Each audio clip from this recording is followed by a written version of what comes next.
جس کی قبر ادھر لاہور میں جگیر کے مقبرے کے ساتھ ہی ہے. ٹھیک ہے. وزیر خان نہیں، دوسرا اس کا مجھے ابھی اس کا میں آپ کو نام بھی بتا دوں گا اس کا. تو وہ جو تھا اس نے ان شہزادوں کو بیچاروں کو قتل کر دیا لاہور قلعے کے اندر بغیر کسی بات کے، تاکہ شاہ جہاں کے لیے راستہ کھلا رہے. تو شاہ جہاں بھی کے بھی جو بادشاہ بنے نا، شاہ جہاں بھی اس کے ہاتھ بھی خون میں رکھے ہوئے تھے بھائیوں کے ساتھ. اوکے. اینی وے ہمارا ٹاپک ہے آگے. تو اس طرح شاہ جہاں 1627 میں بادشاہ بنتا ہے، اور 1657 کے آتے اوکے صورتحال یہ تھی کہ یہ تھا اس وقت تقریباً کوئی 65 ایئرس اس کی ایج تھی شاہ جہاں کی 1657 میں 1657 میں. تو یہ ہو جاتا ہے بیمار. اچھا اب اس کی تھوڑی سی فیملی دیکھ لیں کیا ہے. ویورز آپ کو پتا ہے کہ اس کی جو بیوی ہے وہ وہی جو مشہور ممتاز محل ہے، جس کا تاج محل مقبرہ ہے جس کا، ٹھیک ہے، ارجمند بانو جس کا نام تھا. تو اب ارجمند بانو کے ساتھ شاہ جہاں صاحب کے مغل بادشاہ کے تقریباً 12-13 بچے تھے. اوکے. اور شاہ جہاں اس واحد مغل ایمپرر ہے جس نے ممتاز محل کے ہوتے ہوئے کوئی اور شادی نہیں کی باقاعدہ طور پہ، جس کا ابھی کوئی انفارمیشن نہیں ہے. اوکے. سو اب ممتاز محل تو بہت جلدی اس کی ڈیتھ ہو جاتی ہے 35-40 سال کی عمر میں. اوکے. اب شاہ جہاں کے جو 4 بیٹے تھے ممتاز سے، کچھ بیٹیاں تھیں بھی، لیکن یہ 4 بیٹے تھے اس کے. سب سے بڑا جو بیٹا تھا وہ تھا دارا شکو، جو کہ رفلی آپ کہہ لیں کہ 1615 میں پیدا ہوا تھا. اوکے. دوسرا اس کا بیٹا تھا شجاع، جو کہ 1616 میں پیدا ہوا تھا پروبلی. اور تیسرا بیٹا تھا جسے ہم کہتے ہیں محی الدین، جسے اورنگزیب کہتے ہیں، وہ 1618 میں پیدا ہوا تھا. اور چوتھا بیٹا اس کا سب سے چھوٹا آخری بیٹا تھا وہ تھا مراد، جو کہ وہی 1620 میں پیدا ہوا تھا. تو پلس اس کی 2-3 مشہور بیٹیاں ہیں، جہاں آرا بیگم، روشن آرا بیگم، یہ ساری وہ بھی تھی. اوکے. اب یہ چاروں جو شہزادے تھے یہ اس وقت پیدا ہوئے تھے جب شاہ جہاں خود ابھی شہزادہ تھا. یعنی کہ یہ چاروں بھائی جو تھے یہ اپنے باپ شاہ جہاں کی بادشاہ بننے سے پہلے پیدا ہوئے تھے سارے. تو جب ان کا باپ شاہ جہاں 1627 میں جب بادشاہ بنا ہے تو یہ سارے اس وقت تھے تقریباً کوئی ٹین ایجر کہہ لیں آپ، کوئی 12 سال کا ہے، کوئی 10 سال کا ہے، کوئی 11 سال کا ہے، کوئی 13 سال کا ہے، اس طرح تھے، بس چھوٹے تھے. اوکے. اب یوز ہوتا کیا ہے ان دا کورس آف اگلے جو 20 سال ہیں 1627 سے لے کے اب بلکہ 30 سال آئے مجھ سے، ان کی ماں کی بھی ڈیتھ ہو جاتی ہے. جب اس کے آگے چلے ہم 20 سال، تو ان کی اب جو پرورش ہوئی ہے وہ basically they are raised without mother. جیسے کہ میں نے بتایا کہ ممتاز محل جو تھی، ان کی ماں جو تھی ملکہ ممتاز محل، اس کی ڈیتھ ہوتی ہے رفلی 1632 میں، شاہ جہاں کے بادشاہ بننے کے 5 سال بعد. تو اس وقت یہ سارے شہزادے جو تھے، کوئی 15 سال کا تھا، کوئی 12 سال کا تھا، کوئی 13 سال کا. تو یہ اس طرح یہ بیسیکلی ریز ہوئے ہیں وداؤٹ دیئر مدر، بہنیں بھی. اوکے. تو اب کیونکہ بادشاہ، اگر آپ مغل ہسٹری دیکھیں تو جو مغل جو سارے بادشاہ تھے ان کی کئی بیویاں تھیں، کئی انہوں نے وہ ایک فیمیل جسے کونکوبائن کہتے ہیں، لونڈیاں غلام عورتیں، وہ بھی رکھی ہوئی تھی. تو اولاد تھی بے شمار. تو ان کو سم ٹائم اس طرح توجہ نہیں دیتے تھے اپنے بچوں میں جس طرح ان کو دینی چاہیے. یہ کہ میں نے یہ چیز میں نے اپنی پرانی ویڈیو کے اندر بتائی ہے سلاطین دلی کے دوران بھی، کہ یہ ایک ٹریجڈی رہی ہے یہ سارے مسلمان بادشاہوں کی، کہ انہوں نے خود تو بڑے زبردست تھے، طاقتور تھے، اچھے ٹائم گزارا، انہوں نے حکومت کی، لیکن اولاد پہ شہزادوں کی تربیت نہیں کر سکے. تو ہوتا کیا تھا کہ جیسے ہی وہ بادشاہ خود مرتا تھا تو اس کی اولاد، جسے ہم کہتے ہیں آج کے ٹرم میں نکمی تھی، کیا کو نہیں کر سکے، یا شراب نوشی میں چلے گئے، یا رقص ڈانس وغیرہ میں چلے گئے. یعنی کہ اس لیول پہ پہنچ نہیں سکے. کیوں؟ کیونکہ باپ نے تربیت ٹھیک نہیں کی. کیونکہ وہ خود بڑا بزی تھا جنگوں میں، کہہ لیں آپ بغاوتوں میں، ٹھیک ہے نا، اور بے شمار کنیزیں لونڈیاں رکھنے میں. تو کیسے کریں گے آپ طبیعت؟ تو یہ ایک ٹریجڈی رہی ہے. اینی وے، تو اسی ماحول میں یہ چاروں بھائی جو ہیں یہ ریز ہوتے ہیں. Okay, دارشکو، Shuja, Mohi Uddin Aurangzeb and مراد. اب 1657 آ جاتا ہے. اوکے، اب یہ سارے بھائی بیسیکلی ان دیئر 20s میں ہیں. اوکے، 25 سال کا، کوئی 28 سال کا، کوئی 26 سال، یعنی کہ دے اڈلٹ ناؤ.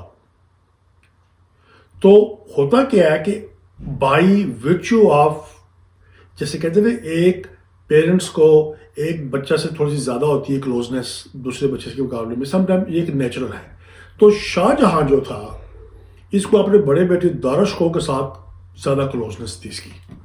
یہ اس کو زیادہ پسند کرتا تھا دارشکو کو ایز کمپیئر ٹو اس کے جو باقی 3 بیٹے تھے ان کے مقابلے میں. تو اس کا رزلٹ یہ تھا کہ دارشکو جو تھا یہ ہمیشہ دلی میں، آگرے میں جو کیپٹل تھا مغلز کا، باپ کے ساتھ آگرہ کے اندر ہی جاتا تھا. اور اس کو گورنرشپ دی ہوئی تھی پنجاب کے علاقے کی. ویورز میں آپ کو ایک چیز اور بھی بتا دوں یہاں پہ کہ اکبر کے دور سے ہی یہ چیز شروع ہو چکی تھی کہ مغلز بادشاہ جس شہزادے کو گورنرشپ دیتے تھے نا زیادہ تر پنجاب کی طرف علاقے کی، لاہور، پنجاب، اس سائڈ پہ، تو یہ ایک امپلائڈ تھا، انڈرسٹوڈ تھی پبلک کے اندر، درباریوں کے اندر، کہ یہ بادشاہ اس کو بنانا چاہتا ہے اپنا ولی عہد اگلا بادشاہ. ویسے تو جو مغل بادشاہ تھے تیموری روایت کے مطابق ان کے اندر کوئی یہ ایک قانون نہیں تھا کہ بڑا بیٹا بادشاہ بنے گا، جو شہزادہ لڑے گا جیت گیا، وہ بن گیا بادشاہ. اوکے، لیکن یہ ایک جیسے کہتے ہیں کہ ہنٹ تھا درباریوں کے لیے، عوام کے لیے بھی، کہ یہ شہزادہ ہے، اس کو گورنر بنایا ہوا پنجاب کا یا اس علاقے کا. تو آپ کو اندازہ ہوا کہ پنجاب جو تھا صوبہ، اس زمانے کے اندر بھی اس کی ایک علیحدہ ویلیو تھی اس کی.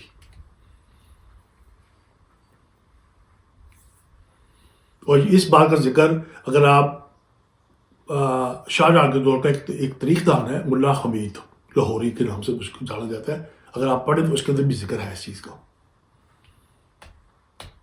اوکے، تو دارشکو جو تھا شاہ جہاں اس کو اپنے پاس رکھتا تھا. اور اب صورتحال یہ تھی کہ یہ جو چاروں بھائی تھے، کیونکہ ان کو پتا تھا کہ ہم میں سے کسی ایک نے بادشاہ بننا آگے چل کے، تو یہ ان کے اندر آلریڈی ایک جیسے کہتے ہیں نا ایک کمپٹیشن تھا. تو یہ ایک دوسرے کو نیچے دکھانے کی کوشش کرتے رہتے تھے باپ کے سامنے کہ میں نے یہ کام کیا تھا، کہ یہ دیکھو.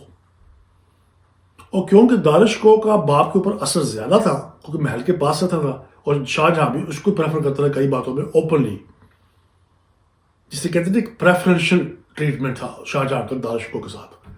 تو اس کی وجہ سے ہوتا کیا تھا کہ اکثر اوقات دارشکو جو ہوتے تھے نا، جسے کہتے ہیں حکومت کے جو فیصلے ہوتے تھے اس پہ انٹرفیئر کرتا تھا دارشکو. یہ میں بات کر رہا ہوں 1650 سے، اس وقت ابھی جنگ ان کی بھائیوں کی لڑائی سے پہلے کی بات کر رہا ہوں. تو دارشکو کو میں آپ کو بتا رہا ہوں، تو جس کی وجہ سے باقی بھائیوں کو غصہ جاتا تھا کہ یہ جان کے ہمیں نا الٹے سیدھے آرڈر ایشو کراتا ہے شاہ جہاں سے، باپ سے ہمارے، اور ہمیں نا وہ ماننے پڑتے ہیں. یعنی بات ہے بادشاہ نے حکم دیا ہے تو وہ ماننا پڑتا ہے، جسے کہتے ہیں فرمان ایشو ہوتے تھے. اوکے، تو لیکن اس کا ایک سائڈ افیکٹ تھا جو کہ آگے چل کے دارشکو کو بھگتنا پڑا. وہ سائڈ افیکٹ یہ تھا کیونکہ شاہ جہاں اس کو اپنے پاس رکھتا تھا محل میں، آگرہ میں کہیں جانے نہیں دیتا تھا. تو اس کوئی بغاوت ہوتی تھی، کوئی جنگ ہوتی تھی، کسی کے ساتھ لڑائی کرنی پڑتی تھی ساؤتھ انڈیا میں دکن کے ساتھ، گولکنڈا کے ساتھ، یا گجرات کے اندر، یا کہیں پہ، یا افغانستان کے اندر، تو یہ دارشکو کو نہیں بیچتا تھا. تو اس کا رزلٹ یہ نکلا ویورز کہ دارشکو کے اندر وہ جو کہتے ہیں کہ ملٹری کیپیبلٹی پیدا نہیں ہو سکی، ایک اچھا فوجی کمانڈر نہیں بن سکا، اس کو کوئی ٹریننگ نہیں مل سکی فوجی، اور فوج کے اندر وہ پاپولر نہیں ہو سکا کیونکہ وہ کبھی آتا نہیں تھا. He was a Royal prince. But on the other hand وہ کیا کرتا تھا. اچھا اب یہ میں آپ ادھر بھی آتا ہوں ایک سیکنڈ. تو یہ تھا دارشکوک. اب دارشکوک کا ایک اور پہلو بھی ہے دارشکوک کا. وہ کیا تھا؟ وہ یہ تھا دارشکو جو تھا یہ بیسیکلی بلیو کرتا تھا اس چیز کے اوپر کہ جسے کہتے ہیں نا اپنی زبان میں آپ اردو میں کہیں گے یا کہ رام اور رحیم دونوں میں خاص فرق کوئی نہیں ہے. یعنی کہ ہندوازم اور اسلام ایک ہی چیز ہے, دونوں میں خاص فرق کوئی نہیں ہے. تو یہ کیا کرتا تھا اس مائنڈ سے, اس کا یہ وہ مائنڈ تھا جو کہ بیسیکلی یہ سمجھتا تھا کہ اس کے جو تھا نا اس کا جو پردادا تھا اکبر, یہ اس کو پسند کرتا تھا, اس کی جو تھی نا پالسیز اکبر کی. تو اس کا رزلٹ یہ تھا کہ یہ ہندو پنڈتوں جوگیوں کے ساتھ بھی بیٹھتا تھا, ان کی باتیں سنتا تھا بیٹھ کے, ان کی کتابیں پڑھتا تھا, جو مسلمان علماء تھے ان کے ساتھ بھی بیٹھا تھا. تو یہ نا اس کا خیالات اس طرح کے تھے, یعنی کہ اکبر اپنے پردادا اکبر کے زیر کا تھا یہ.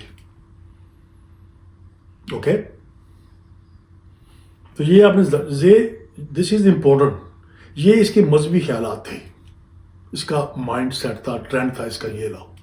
اور ویور میں آپ کو یہ بھی بتا دوں اسی زمانے میں جب یہ ابھی ٹین ایجر تھا, 20-25 سال کا تھا, تو لاہور میں ابھی حضرت میاں میر صاحب بھی زندہ تھے جن کا مزار لاہور میں ہے. حضرت میاں میر کی ڈیتھ ہوئی ہے تقریباً 1635 میں, 1635 میں. تو یہ وہی زمانہ جب دارشکو بھی تھا.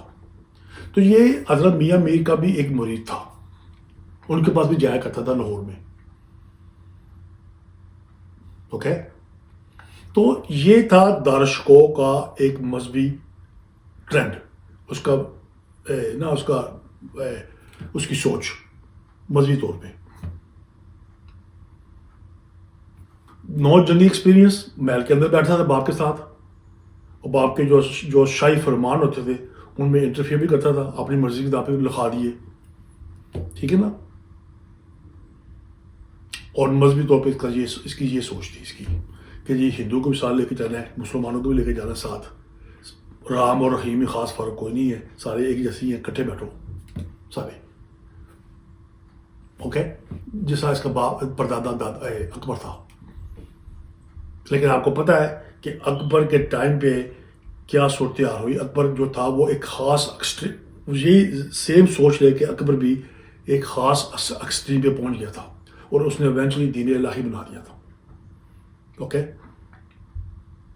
مل کے بیٹھنا, باقی مذہبوں کو لے کے, لوگوں کو بھی لے کے ساتھ چلنا بیٹھنا ایک علیحدہ چیز ہے. لیکن جب آپ یقین کرتے ہیں کہ بھائی ہندوازم اور اسلام از اے سیم تھنگ, کوئی فرق نہیں ہے, فرق تو ہے, تو بارہ آئی لیو دیٹ ٹو یو. آپ چلتے ہیں دوسرا بیٹا شجاع. شجاع کون تھا؟ شجاع اس کا دوسرا بھائی تھا دارشکو کا, شاہجہاں کا دوسرا بیٹا تھا. یہ اس ترتیب سے نہیں آئے, یہ دارشکو تھا, پھر بیگا کے درمیان میں بہن تھی, پھر یہ بھائیوں میں یہ دوسرا تھا. بیسیکلی دیٹس واٹ میں یہ کہنا چاہ رہا ہوں. اب یہ جو شجاع صاحب تھے, پرنس شہزادہ شجاع,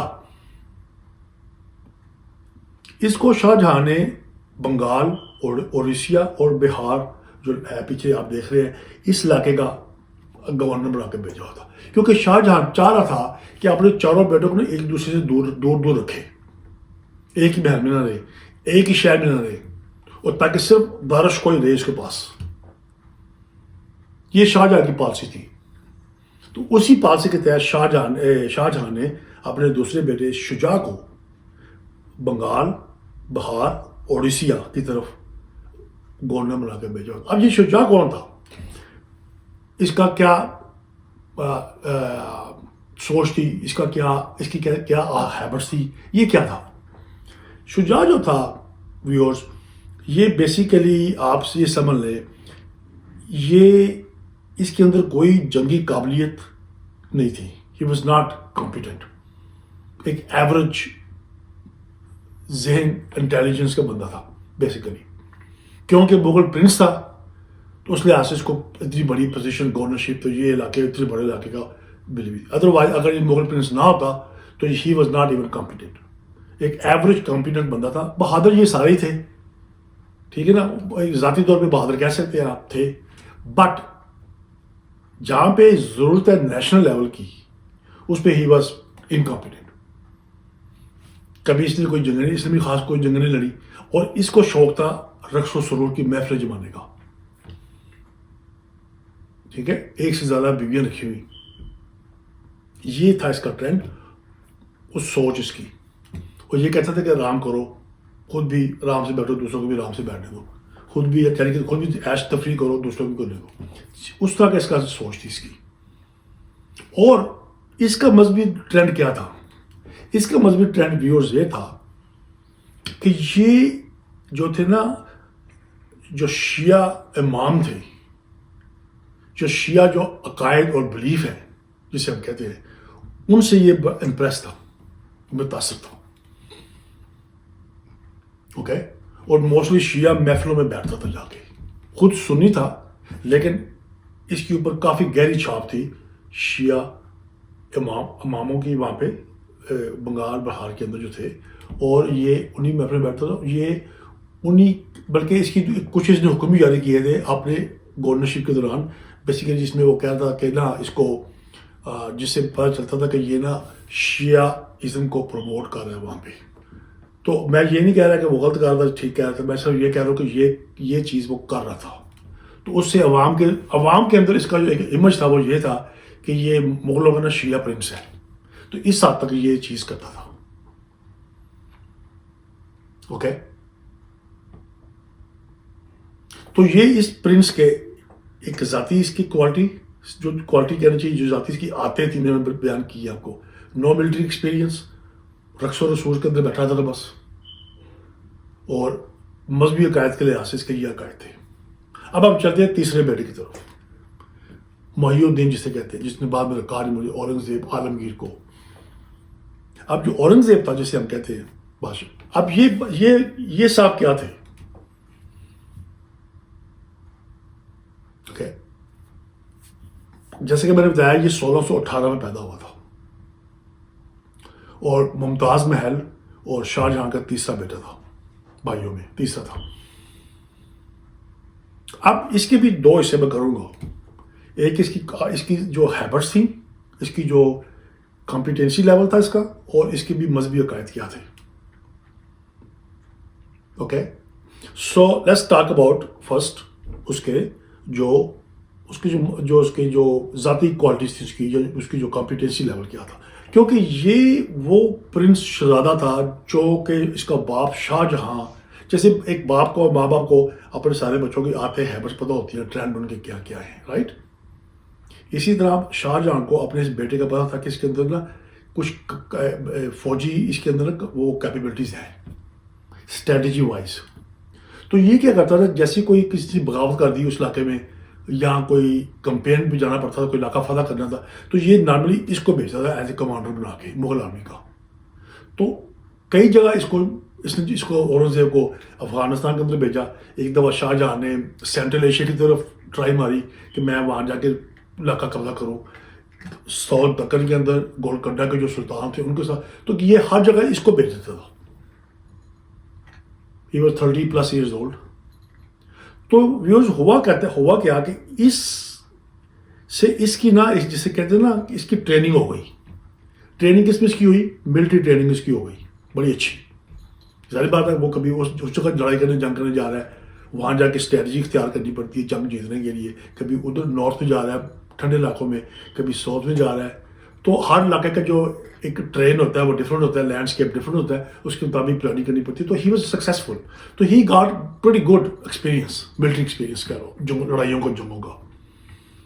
اس کا ایک رزلٹ یہ بھی نکلا ویورز کہ جو فوج تھی نا مغل آرمی تھی, اس کے اندر ہی بیکیم پاپولر. فوجی اس کو پسند کرتے تھے کیونکہ یہ لڑائی میں آگے ہوتا تھا, جنگ سات جگہ ساتھ ہوتا تھا. تو ایک جیسے کہتے ہیں نا کہ ان کا کمانڈر بن تھا یہ, تو فوجی اس کو پسند کرتے تھے موسٹلی فوجی. تو یہ بات اس کے حق میں جو کہی ایونچولی آگے چل کے. اوکے, تو یہ اس کی تھی. اچھا, اب اس کا دوسرا اس کا جو مذہبی کیا تھا, اس کے خیالات کیا تھے مذہبی. تو ویورز یہ جو تھا نا اورنگزیب, یہ اپنے آپ کو کافی اسٹرکٹ مذہبی طور پہ رکھتا تھا، اور یہ 100% 200% جو تھے نا سنی جو بلیفس ہیں، سنی عقائد ہیں، حنفی عقائد جو ہیں، وہ ان پہ بلیو کرتا تھا، انہی کو مانتا تھا. تو آپ کہہ سکتے ہیں کہ یہ ایک جو تھے نا سنی جو طریقہ کار ہے، سنی اہل سنت کا جو طریقہ کار ہے، جو بلیف ہے، جو سارے ایک سائیکل ہے، یہ ان کو فالو کرتا تھا. اس لحاظ سے یہ ایک ریئل سنی تھا. لیکن اس کے ساتھ ساتھ ویورز یہ بھی میں ایڈ کروں گا کہ اورنگزیب واز آلسو اسٹرکٹ مذہبی ریلیجیسلی اسپیکنگ، مذہبی طور پہ یہ نمازیں پوری پڑھتا تھا 5 وقت کی. اور جو تھے نا جو باقی مغل شہزادے جو تھے، جس طرح کہ وہ ان کو آتی تھی لونیاں شادیاں کرنے کی، رکھنے کی، ڈانس وغیرہ، رقص و رسوم، جو ایک نارمل ایک فیچر تھا 17ویں صدی کے مغل دربار کا یا ہائی سوسائٹی کا، یہ وہ نہیں کرتا تھا. تو بھی آپ کو حیرانی ہوگی اس چیز کی کہ اس زمانے میں یہ چیز بری سمجھی جاتی تھی کہ ایک مغل پرنس ہے، نہ اس کی کوئی ملٹیپل بیویز ہیں، نہ اس کی کوئی کنیزیں ہیں، نہ یہ اپنے دربار میں کوئی ڈانس رقص وغیرہ کرتا ہے، تو یہ تو اچھا بندہ نہیں ہے. تو اس زمانے میں he was considered not a good person because of this. لیکن اگر آپ آج تک کے دور میں دیکھیں تو آپ کو شاید آپ کہیں کہ یار یہ تو اچھا بندہ تھا، یہ تو ایک ہی بیوی تھی اس کی، نہ کوئی ڈانس وغیرہ، نہ رقص، نہ شراب، کچھ نہیں کرتا تھا، یہ تو اچھا ہے. لیکن اس زمانے میں he was considered not that good. یہ ذرا رکھیں ذہن میں. تو یہ اس کی تو اب آپ کو پتہ چلے گا کہ یہ چاروں بھائی جو میں نے بتائے ہیں، داراشکو، شجاع، اورنگزیب، اب چوتھا بھائی، ہاں، مراد، سب سے چھوٹا بھائی، اب یہ سب کیا تھے؟ اب یہ سب سے چھوٹا پرنس تھا. تو شاہ جہاں نے اپنی پالیسی کے تحت اس کو بھی نا کیپٹل آگرے سے دور بھیجا ہوا تھا گورنرشپ کے لیے. کہاں بھیجا ہوا تھا؟ گجرات، جو ریاست ہے گجرات، اس کے اندر بھیجا ہوا تھا اس کو گورنر بنا کے. اب یہ سب سے چھوٹا تھا، ینگ تھا، 26-27 سال کا. تو یہ جو تھا اس کے اندر ذاتی طور پہ یہ بہادر تھا، اس کے اندر تھوڑی سی ایک بریوری تھی، نڈر تھا، اور جسے کہتے ہیں نا بغیر سوچے سمجھے فیصلے کرتا تھا. اس کے اندر ایک جسے کہتے ہیں نا اپنے آج کل ریئیکشنری تھا، ایک دم بس ٹرائی کر دی بغیر سوچے سمجھے، بغیر پلاننگ کیے، اور بعد میں کیا کانسیکوینسز ہوں گے وہ نہیں سوچتا تھا. ٹھیک ہے، کیونکہ ینگ تھا، 28 سال کا، 27 سال کا. تو اس کے اندر بھی باقی جو شجاع کی طرح اس کے اندر بھی وہی آتے تھی جو جنگیر کے اندر تھی، جو اکبر تھی، وہی رقص و رسوخ، شراب، ٹھیک ہے، اور ملٹیپل وائفس. یہ فیچر تھے اس کے بھی. اس کے پاس بھی کوئی خاص ایکسپیرینس نہیں تھا جنگوں کا لڑائی، کیونکہ کیا اس نے بھی کوئی کسی کمپین میں حصہ نہیں لیا، کسی جنگ میں حصہ نہیں لیا. تو وہی اپنی گجرات جو اسٹیٹ تھی وہ چلا رہا تھا بس. وہ بھی چلا رہا تھا، اس کے جو بندے تھے وہ چلا رہے تھے. ہاں، اب اس کا جو دوسرا پہلو ہے، اس کا مذہبی خیالات کیا تھے، what was his religious beliefs. تو ویورز، یہ جو پرنس تھا مراد، یہ فالو کرتا تھا جسے آج کل کی زبان میں ہم کہتے ہیں ایتھیسٹ، یعنی کہ یہ کسی مذہب کو مانتا ہی نہیں تھا. چھٹی یہ اپنے آپ کو نا وہ رکھتا تھا سیکولر ایتھیسٹ، یا میں نہیں مانتا کسی کو بھی، بس ہر چیز ایسے خود ہی چل رہی ہے. یہ تو کیونکہ اس زمانے میں گجرات کی جو رائٹنگ ہے، اگر آپ پڑھیں آپ اس کو، آپ کا یہ ریفرنس ملتے ہیں اس کے. اوکے، یہ وہ کسی چیز کو مانتا نہیں تھا. تو اب ویورز، میں نے آپ کو چاروں بھائیوں کے ایک بھائی کی میں نے آپ کو بتائی کہ اس کی ذاتی اس کی ہیبٹس کیا تھیں، ان کے مذہبی ویو کیا تھے. ایک بھائی کا، داراشکو، شجاع، اورنگزیب، مراد، چاروں بھائی. تو آپ امیجن کر سکتے ہیں کہ جب یہ چاروں بھائی جنگ کرنے کے لیے آئے تو یہ جنگ چاروں بھائیوں کی نہیں تھی خالی، صرف یہ 4 بلیف سسٹم تھے جو کہ آگے چل کے ہندوستان پہ جنہوں نے ڈومینیٹ کرنا تھا. ٹھیک ہے، جو بھی جیتا، ہمیں تو پتہ ہے اب کون جیتا ہے، لیکن اس وقت تو کیونکہ یہ چاروں ڈفرینٹ بلیف سسٹم کے تحت چل رہے تھے، دارش گو، شجاع، اورنگزیب، مراد، تو آپ امیجن کر سکتے ہیں دربار کے جو مغل دربار کے جو گروپ بندی تھی، جس میں پرشین گروپ تھا، ترک گروپ تھا، ہندی گروپ تھا، یہ سارے یہ اپنے علماء جو تھے، شیعہ علماء، سنی علماء، ہندو پنڈتس، یہ کس کس کو سپورٹ کر رہے تھے اس کے اپنے اسی کے مطابق. It was a pretty complicated situation. Okay, اب یہ تھی ساری بیک گراؤنڈ مین ان چاروں بھائیوں کی. اوکے، اب ہم چلتے ہیں کوئکلی. ہوا کیا پھر؟ ہوتا یہ ہے کہ 1657 کو شاہ جہاں جو آگرہ کے اندر بیٹھا ہوا یہ ہو جاتا ہے بیمار، اور کافی سخت بیمار ہو جاتا ہے. اوکے، جب یہ بیمار ہوتا ہے تو بجائے اس چیز کے اناؤنس کرنے کے کہ بادشاہ سلامت بیمار ہو گئے، ان کی دعا کیجئے، یہ وہ صحت کے لیے، دارش کو کیا کرتا ہے، وہ ایک جسے کہتے ہیں نا ایک فلش پالسی اختیار کرتا ہے. کیا کرتا ہے کہ وہ کیا کرتا ہے کہ ساری جو ہے نا کمیونیکیشن سٹاپ کر دیتا ہے آگرے سے باہر جانے کے لیے، کیونکہ بادشاہ محل کے اندر کمرے میں بیمار ہے تو باہر نہیں آ رہا، دربار کے اندر آ کے بادشاہ دربار لگا نہیں رہا، اس کی جگہ دارش کو بیٹھ رہا آ کے، اور اس نے ساتھ ہی حکم دے دیا کہ جی اب فرمان نہ میری طرف سے جائیں گے. اوکے، یعنی کہ وہ بیسیکلی فرمان کیا کرتا تھا، فرمان لکھا، اس سے پین سے فرمان لکھے، مور لگائی، بھیج دیے. اوکے، اور خاص طور پہ اس نے پابندی لگا دی کہ تینوں بھائی جو تھے، مراد، شجاع اور اورنگزیب، ان کے پاس کوئی نیوز نہ جائے کسی قسم کی. کمیونیکیشن سٹاپ کر دی اس نے، وچ از بیسیکلی بیوقوفی کی اس نے. اس سے ہوتا کیا ویورز کہ شاہ جہاں جو دربار میں نہیں آ رہا کئی دنوں سے، اور دارش کو کی طرف سے حکم فرمان جا رہے ہیں، اور تینوں بھائیوں کو کوئی کمیونیکیشن نہیں آ رہی دربار سے، کیپٹل سے، آگرے سے.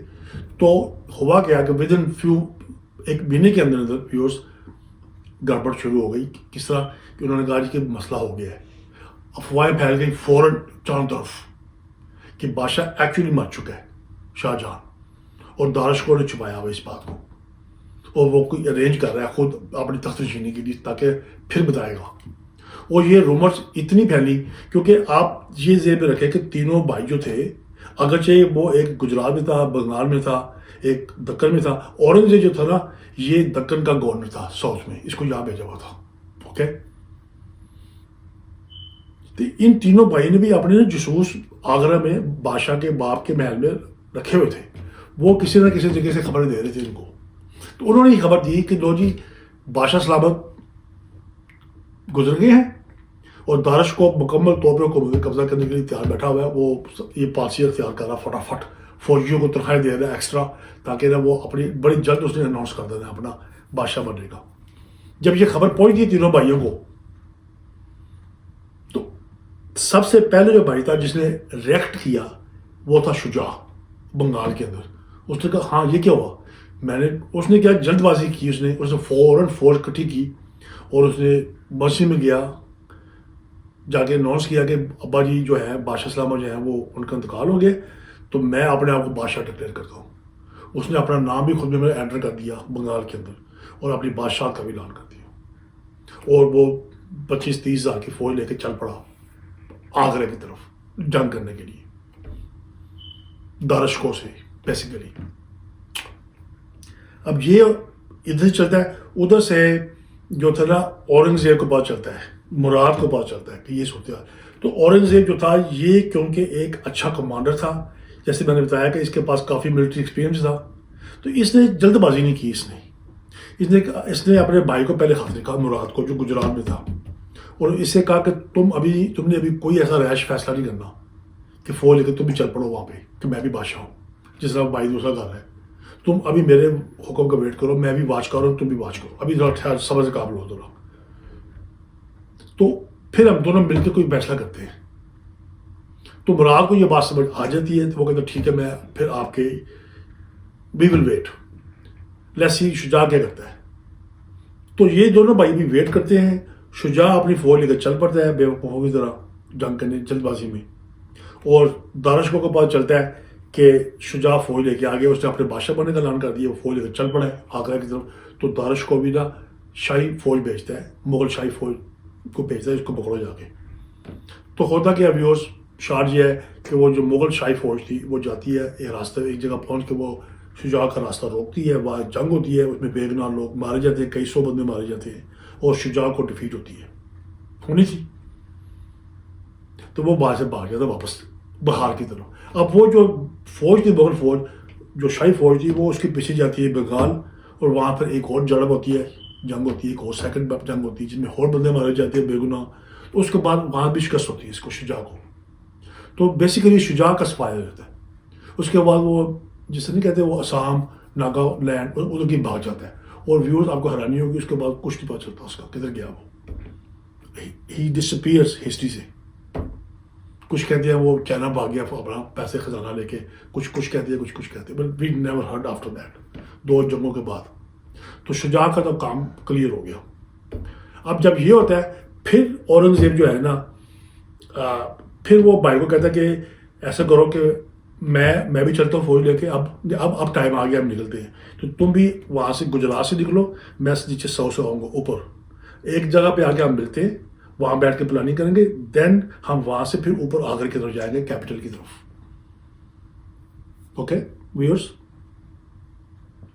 تو یہ ایک طے شدہ مقام پہ دونوں فوج ملتی ہیں. مراد کی بھی فوج لے کے آئی تھی 20-30 ہزار، اور یہ اورنگزیب بھی 30-40 ہزار فوج لے کے اپنی آ جاتا ہے. ایک خاص مقام پہ ملتے ہیں آ کے، وہاں بیٹھ کے دونوں بھائی ڈیسائیڈ کرتے ہیں، مراد اور اورنگزیب. اور اب یہاں پہ ویورز ایک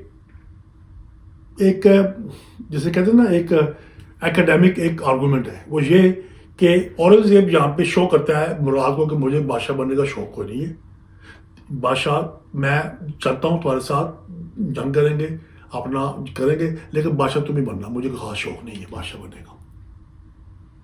اوکے، میں اسی جگہ دکن میں جاؤں، میری گورنرشپ ہے، میں وہیں خوش ہوں، تم ہی حکومت سنبھالنا آگرہ میں جا کے. تو مراد جو ہے وہ بڑا خوش ہوتا ہے سن کے یہ بات، اچھا یہ تو اچھی بات ہو گئی. تو وہ اس سے وعدہ کرتا ہے کہ ہم دونوں مل کے چلتے ہیں. تو اس طرح دونوں بھائی مل کے اوپر جاتے ہیں آگرہ کی طرف. اب ویورز، اب 1658 ہے، 1658. شاہ جہاں کو ابھی بھی کچھ نہیں پتا، اور دارش کو ساری اپنی بیوقوفی کی وجہ سے سارا مسئلہ خراب کر دیا اس نے. اب ایک مقام ہے اجین کے پاس، وہاں پہ فیبروری 1658 میں ایک دارشکو کی فوج جو تھی، جسونت سنگھ جو تھا بڑا راجپوت بہادر جنرل، دارشکو شاہی خاندان کی طرف سے، رائل آرمی کی طرف سے، مغل فوج کی طرف سے، وہ آتا ہے فوج لے کے دارشکو کے بہاف پہ. تو وہ آگے اس کو ایک جگہ ہے اجین کے پاس، اس کا نام ہے دھرمت. تو 10 فروری تقریباً 10 فروری 1658 کو 1658 کو دھرمت کی جنگ ہوتی ہے بٹوین جسونت سنگھ کی فوج، جو کہ دارشکو کو ریپرزینٹ کر رہا ہوتا ہے، شاہی خاندان کی فوج کو ریپرزینٹ کر رہا ہوتا ہے، 40-50 ہزار فوج ہوتی ہے، اور اورنگزیب اور مراد کی جو کٹی فوج ہے ان کے ساتھ ایک کلیش ہوتا ہے. ویورز، یہ بڑی امپورٹنٹ جنگ تھی، پہلی جنگ ہوتی ہے اورنگزیب مراد کی ایک سائڈ پہ، اور دوسرا دارشکو اور جو شاہی خاندان کی مغل شاہی فوج ہے اس کے درمیان. جسونت سنگھ اس کا ہیڈ ہوتا ہے. بیٹل اسے کہتے ہیں جنگ دھرمت، بیٹل آف دھرمت، جو کہ 1658 میں لڑی گئی فروری کے مہینے میں. اب اس جنگ کے اندر، کیونکہ اب یہاں پہ جو تھی نا اورنگزیب کی جو پریویس ٹریننگ ایکسپیرینس، جو اس نے کمپین کے اندر جنگیں بغاوتیں دبائی ہوئی تھیں، لڑائیاں کی تھیں، جنگیں شاہ جہاں کے باپ کے بہاف پہ، مغل سلطنت کے بہاف پہ، اب یہاں پہ وہ کام آتی ہے ساری اسٹریٹجیز کی. تو اورنگزیب جو تھا وہ was able to defeat Jaswant Singh اور جو دارشکو کی جو فوج کو. جو پہلی ڈیفیٹ ہوتی ہے دارشکو کو اورنگزیب کے ہاتھوں بیٹل آف دھرمت کے اندر، تو وہ مغل فوج پیچھے ہٹ جاتی ہے. اب یہ آگے بڑھتے ہیں، ظاہر بات آگے بڑھنا، انہوں نے ٹارگٹ کیا ہے آگرہ. اب یہ آگے بڑھتی ہے فوج لے کر، کمائنڈ فوج اب مراد کی اور اورنگزیب کی، اور مغل فوج جو ہے وہ پیچھے ہٹ رہی ہے. تو اسی طرح 2-2.5 مہینے یہ سلو جا رہے ہوتے ہیں آبویسلی. تو اب 2-2.5 مہینے گزر کے بعد مئی کے مہینے مئی آ جاتا ہے. تو مئی میں ایک اور پھر وہ دارش کو کہتا ہے کہ اس کو روکنا ہے اورنگزیب کو. اب تو ایک اور فریش آرمی بھیجتا ہے. وہ اس کی تعداد بھی اتنی ہوتی ہے 30-40,000 سولجرس. اس کے اندر توپ خانہ بھی ہوتا ہے, اس کے اندر کیولری بھی ہوتی ہے, سارا کچھ. تو ایک اور جنگ ہوتی ہے سامو گڑھ کی, جو کہ مئی اسی سال مئی 1658 میں ہوتی ہے ویورز. اسے بیٹل آف سامو گڑھ کہتے ہیں. اینڈر مائل سٹون امپورٹنٹ جنگ ان بھائیوں کی, جو انڈیا کی جو وار آف سکسیشن ہے, جنگ تخت نشینی جو ہے, یہ اس کی سیکنڈ امپورٹنٹ بیٹل ہے یہ سامو گڑھ کی لڑائی. اب یہ جنگ بڑی امپورٹنٹ تھی کیونکہ اس جنگ نے بھی فیصلہ کرنا تھا کہ اب دارشقوں کے اندر کتنا دم خم ہے اور جنگ کرنے کا. تو اس طرح ویورز جنگ ہوتی ہے مئی کے مہینے میں, گرمی کا مہینہ تھا. اور اگین اورنگزیب کی جو تھی نا جی کہ اس کی جو ٹریننگ ایکسپیرینس اسٹریٹجی وائز, اس نے بڑی زبردست طریقے سے فوج اس نے اپنی بنائی. اس طرح بنائی کہ خود سینٹر میں تھا, دائیں جو جسے رائٹ فلینک کہتے ہیں اس پہ اپنے مراد کو رکھا ہوا تھا ہیوی کیولری کے ساتھ, اور لیفٹ پہ اپنے بیٹے سلطان محمد کو رکھا ہوا تھا ہیوی کیولری کے ساتھ, اور خود سینٹر میں تھا, اور درمیان آگے توپ خانہ تھا. سارا ایک پوری ایک اسٹریٹجی تھی اس کی. تو دوسرے مقابلے جسونت سنگھ بھی دیکھ کے آیا, فوج راجپوت آدمی تھی, باقی شاہی مغل خاندان کی فوج تھی. تو اب یہ کلیش ہوتا ہے. اور تو اسٹارٹ میں لگا کہ راجپوت جو بریگیڈ ہے وہ کیولری, اس نے پش کر دیا پیچھے مراد کو. بٹ اورنگزیب نے خود وہاں پہنچ گئی تو صورتحال سنبھالی. تو اسٹارٹ میں لگا جیسے پرہ اور دارشقوں کا ہیوی ہے, لیکن جو ٹائم گزرا 2-3 گھنٹے گزرے, اٹ واز کلیئر کہ دارشقوں ول لوز دا وار. وہ ایسے ہی ہوا کیونکہ اورنگزیب نے اپنا توپ خانہ چھپایا ہوا تھا. ایک خاص موقع پہ اس نے توپ خانہ جو تھا کہ وہ کیننس اپنی وہ اس سے فائر کیے تو گڑبڑ ہو گئی کافی. تو اس سامو گڑھ کی جنگ میں بھی ویورز دارشقوں کو دوسری ڈیفیٹ ہوتی ہے. اب یہ دو ڈیفیٹ ہوتی ہے, یہ بڑی ہیوی ڈیوٹی تھی. اس میں ہزاروں سپاہی مارے گئے دونوں طرف. تو اب اس کے بعد آگرہ تک اورنگزیب کے لیے راستہ خالی تھا. اوکے, تو اس طرح سے اورنگزیب چند مہینے بعد آگرہ پہنچ جاتے ہیں. اب شاہ جہاں کو ساری صورتحال پتہ چل چکی ہوتی ہے اس موقع پہ. تو وہ کہتا ہے یہ صورتحال کیا ہو رہی ہے, چاروں لڑو, ایک مارا بھی گیا, شجاع باغ بھی گیا ہے, اورنگزیب یہاں تک پہنچ چکا فوج لے کے, 2 جنگیں بھی ہو گئی ہیں, یہ سارا کچھ, یہ کیا ہو رہا ہے.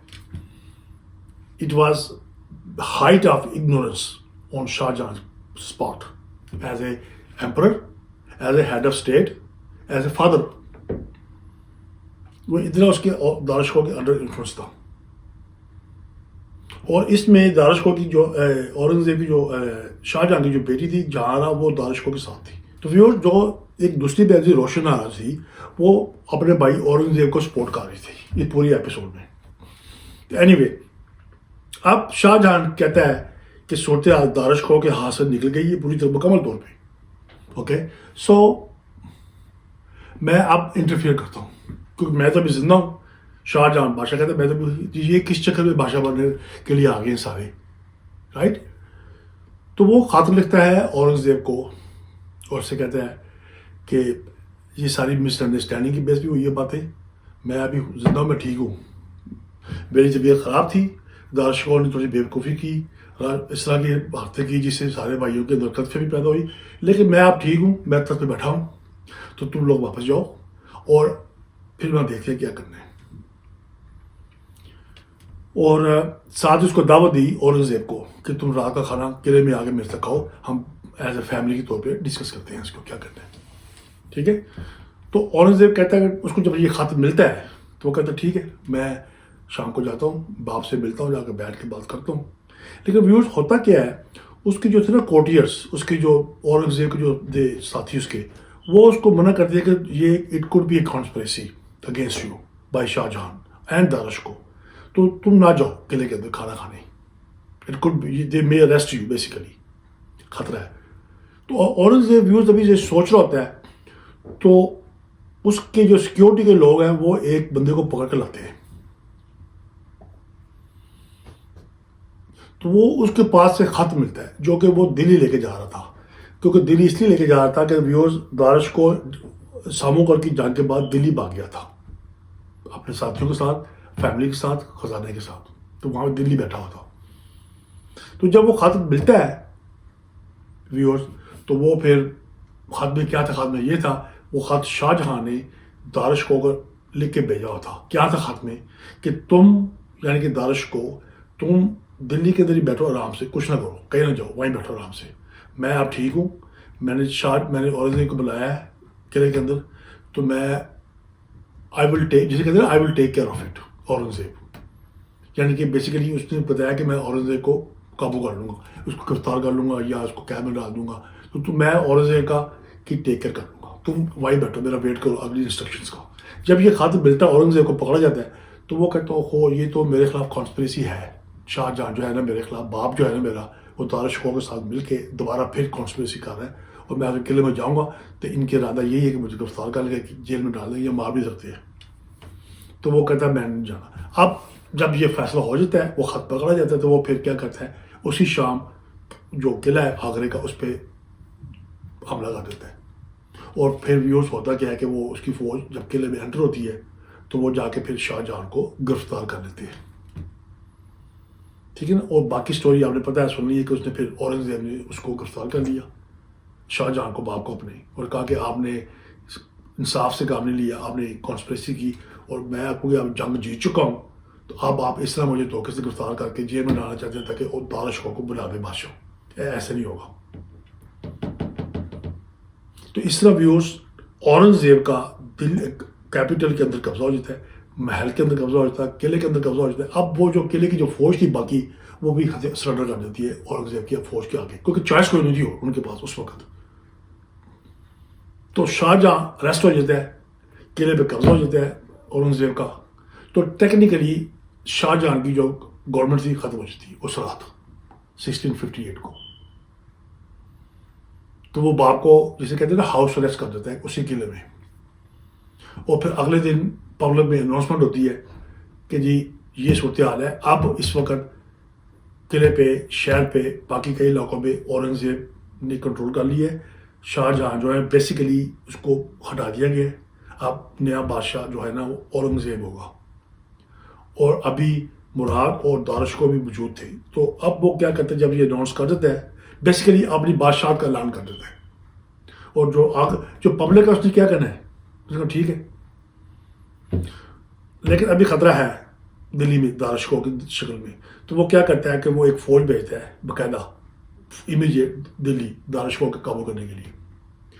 جب یہ فوج دلی پہنچتی ہے ویورز، تو دارش کو پتہ چل جاتا ہے کہ اب یہ میرے پیچھے آئیں گے.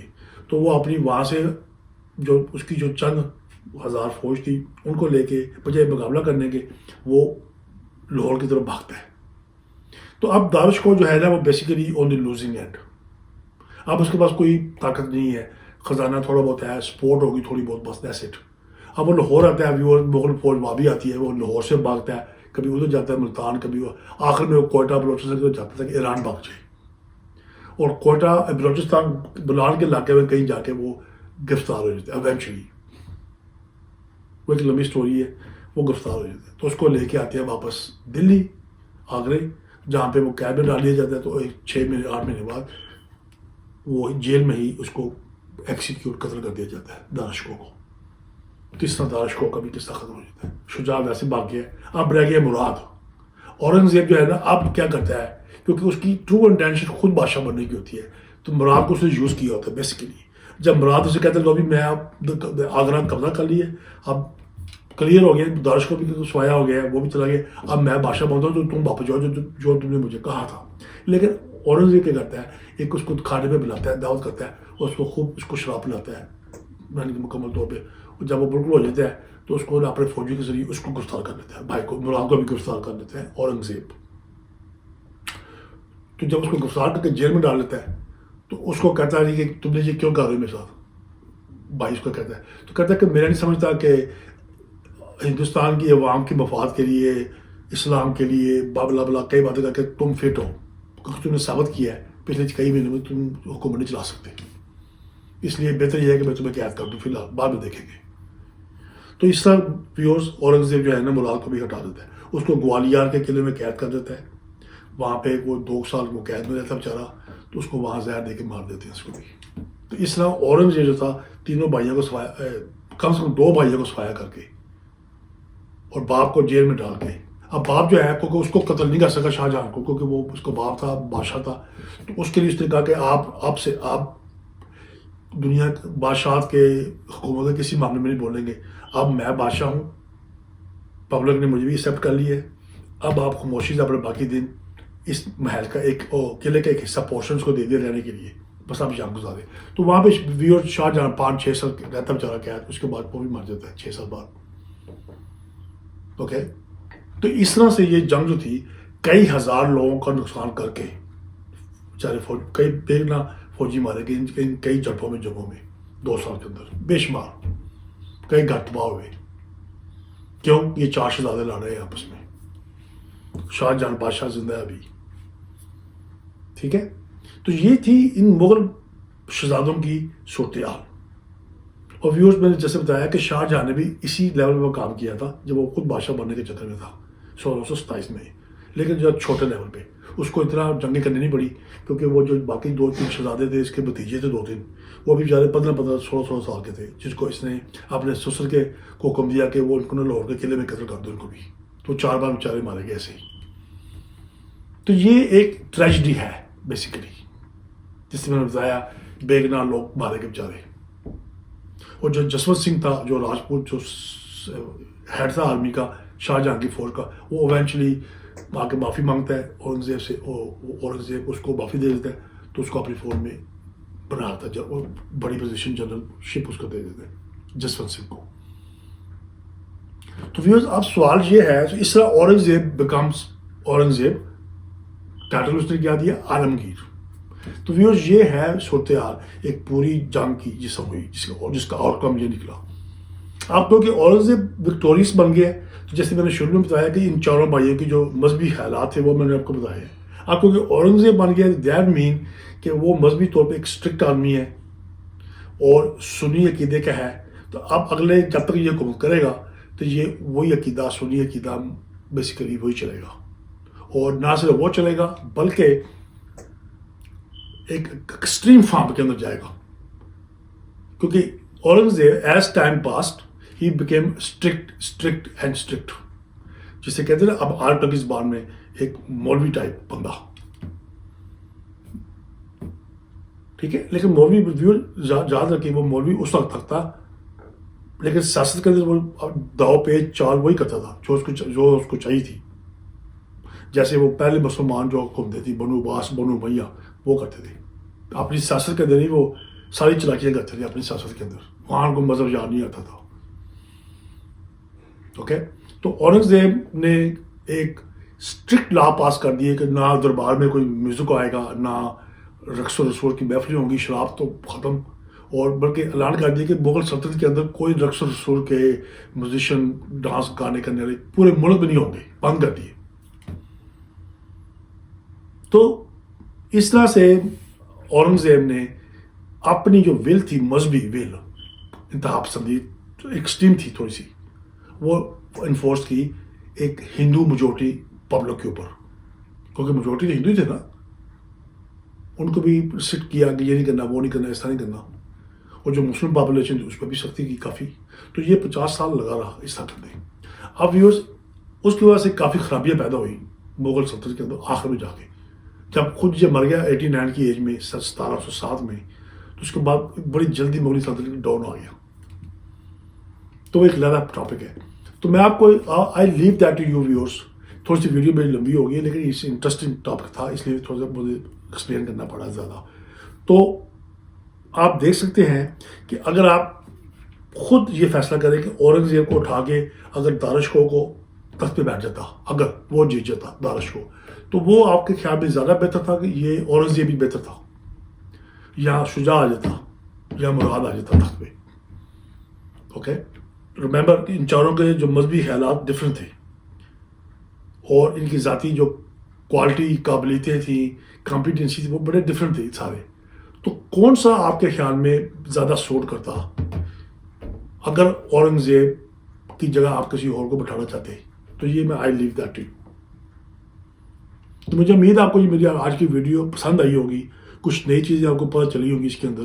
تو پلیز اگر آپ کو میری یہ ویڈیو پسند آئے تو please subscribe to my channel, also hit the bell icon. So زیادہ ضروری ہے کہ آپ کو وہ نوٹیفیکیشن ملے, اور آلسو ضروری ہے آپ کے میرے لیے پلیز اپنے کامنٹس ضرور دیجیے مجھے کہ what you think about this video.